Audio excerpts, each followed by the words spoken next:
Salut tout le monde, on se retrouve pour une toute première vidéo, pour un thread d'horreur. J'espère que la vidéo va vous plaire, j'espère que vous êtes bien installés et que vous allez bien suivre l'histoire jusqu'au bout. N'hésitez pas à dire ce que vous en pensez dans les commentaires.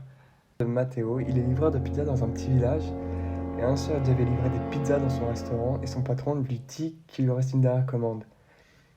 Matteo avait des doutes sur la commande, il décide d'appeler quand même le client. Il appelle, le téléphone sonne, le client répond avec une voix assez étrange et qui avait l'air d'être trafiqué. Matteo, âgé de 20 ans, qui est habitué à ce genre de situation, passe à autre chose, mais il l'aurait peut-être pas dû. Mais il avait quand même un mauvais pressentiment et il décida de chercher sur internet l'adresse du client. Il cherche, il tombe sur une ancienne bâtisse délabrée et sans envie, surpris de cette adresse, Matteo décide de rappeler le client pour être sûr d'avoir bien écrit quand même son adresse. Le client répond au téléphone et lui dit que c'est la bonne adresse, qu'il ne faut pas s'inquiéter car il est nouveau propriétaire du bâtiment et qu'il effectue des travaux.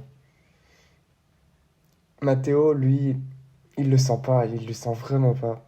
Après le coup de fil, il décide quand même d'y aller, mais il reste quand même sur ses gardes. Matteo, il arrive devant la fameuse bâtisse, il sonne, il toque, pas de réponse. Il décide de rappeler le client, mais toujours pas de réponse. La porte était entrouverte, il hésitait, il entre dans la bâtisse, il faisait tout noir. La seule chose qu'il a pu voir au loin, c'est une pièce éclairée dans une pièce voisine. Il décide de rentrer dans cette pièce et il découvre au sol un symbole satanique et en face, il aperçoit un homme qui se mutilait avec un couteau.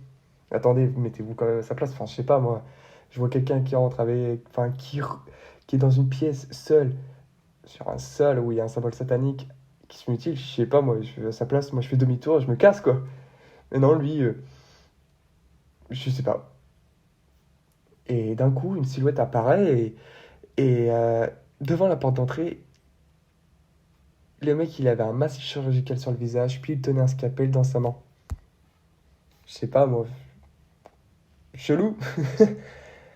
Mathéo, d'un coup, il crie à l'aide, mais personne ne l'en entendait.